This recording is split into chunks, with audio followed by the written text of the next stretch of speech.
Welcome to The Fix with me, Karima Brown. To help us unpack the weekend headlines, I'm joined in the studio by the Citizen's online editor, Daniel Friedman, as well as the Mail and Guardian's data editor, Anditiwe Saba. Thank you so very much for joining us this morning. Now, of course, there's a lot of newspapers on our table, but there's one story, Atandiwe, that is dominating the headlines, and that's, of course, the femicide and the xenophobia that we've seen this week. You wrote a story yourself, and I'm just going to show it up. It says Platitudes and Short-Term Plans. Now, you're the first paper that comes out over the weekend as the Mail and Guardian. Take us through what is in that story. Well, rightfully so, the weekend papers covered xenophobia and gender-based violence. And we did not have any issue in the office in terms of what needs to be on the front page, because the war on women has gotten to levels that we can't even count using numbers. And that's why we wanted to kind of take a look at the plans after August last year, when there was the march, and speaking to Ramaphosa and the group that spoke to Ramaphosa, what happened after that, because we're making a noise again, but is anything going to come of that? So we kind of focused on that and looked at the document that was put out for comment about a month ago. And if there's actually anything in the document, 100 pages of really not much, which is really scary looking at what we are as women facing in this country. So we delved into that. We spoke to a number of experts as well to find out if they think government has any clue, actually, what needs to be done to start curbing the violence against women, and seemingly not. I like where she has made the comment about whether government has any clue. We see on the City Press and we see on the Sunday Times, it looks as if the police were caught off guard again, that there was a failure of intelligence. Daniel, what's caught your eye in the City Press? I think it is interesting, as you say, that both the leads in the City Press and the Sunday Times are about similar things, which is that there was a forewarning, there was information that the post office had, and there was information that the police had about xenophobic attacks before those happened. And so in both cases you have a sense that there's just, information is not being used in the proper way. When it comes to xenophobia, this idea that the police have had no plan is interesting, because it's not something that's, it's not like it hasn't happened before. There were reports in the media in April of owners of foreign-owned shops saying that they were going to arm themselves because they were facing ongoing attacks. So it's definitely something that there should have been a plan for. In terms of your story, what I thought was interesting is that one of the experts made the point that there needs to be a systemic reaction to gender-based violence, and that's the problem, is that it feels like all we're doing is putting a plaster on, because governments talking the talk and saying they're going to tighten parole issues, and that they're going to the sex offender registry is going to be made public, things like that.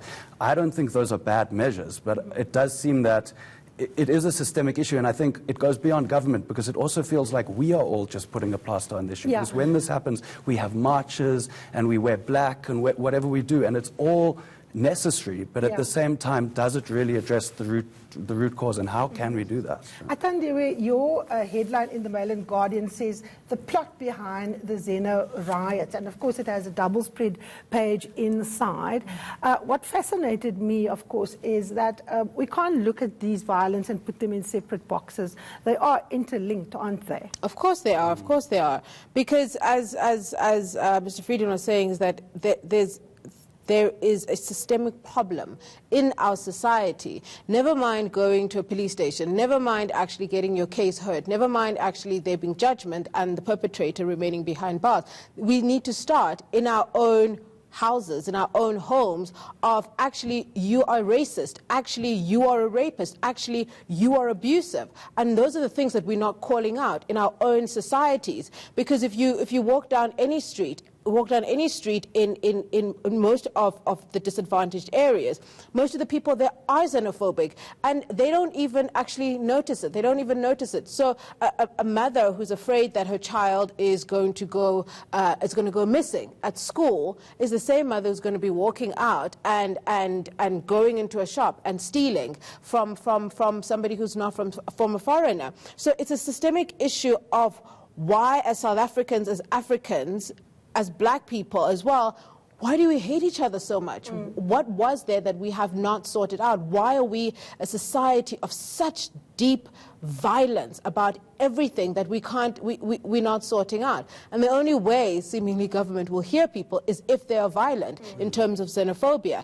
And now women have to go and stand out on the streets and take their clothes off, a form of showing you how desperate we are for government to be able to listen. Now, you are both online editors, right? So Yeah. your space isn't necessarily just... Sorry, that's probably a good time for me to point out. I'm not the online editor of The Citizen, I'm the online news editor of The Citizen. The news editor. Yeah. But what I'm saying is you work in digital spaces. Yes. Now, this week, Daniel, we saw, for example, Twitter coming up with outing individuals that are part of rape culture, that have been part of rapes, and a lot of people have chosen to be anonymous. There's been very strong reaction from Media Monitoring Africa saying that, these anonymous information doesn't help, and that people can be held liable.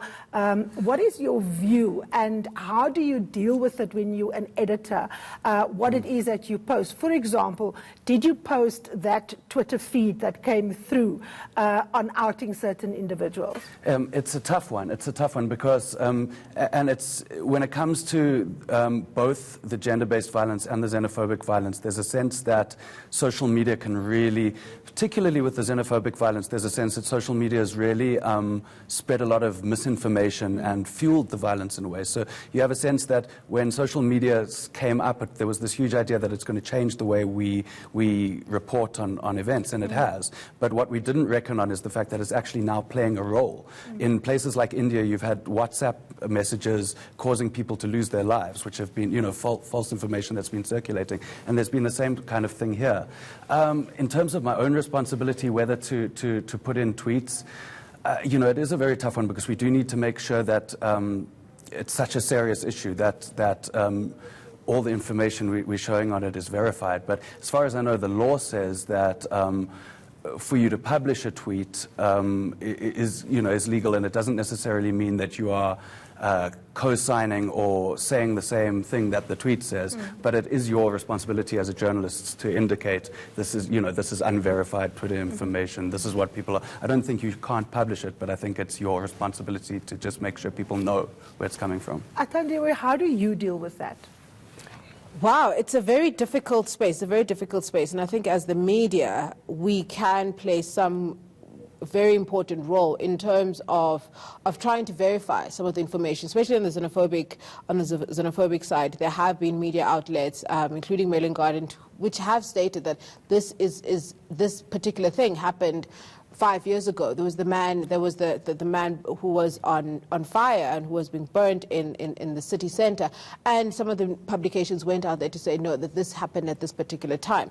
A lot of this misinformation is actually spread on WhatsApp, and we don't have much of space as the media in that, because it's mostly people's private WhatsApps moving from one group to another, and then I'll find my mother asking me, oh my gosh, is this thing real? And I'll be like, no, it's not. Then I have to think about it as well in terms of how real it is. But we, as I think, as just citizens, we have to be very careful in what we put out on Twitter, on Facebook, about other people's lives. We are very angry at this point in time, South Africa as women, and I would actually put my head on the block and say 90% of those tweets that were anonymous are correct, because women across South Africa had to deal with this kind of stuff, and they've had no way to put it out there, no way to communicate it, and no way to get any kind of healing for themselves. I would put my head on the block and say most of them were correct, but we all need to be very careful in what we put out there.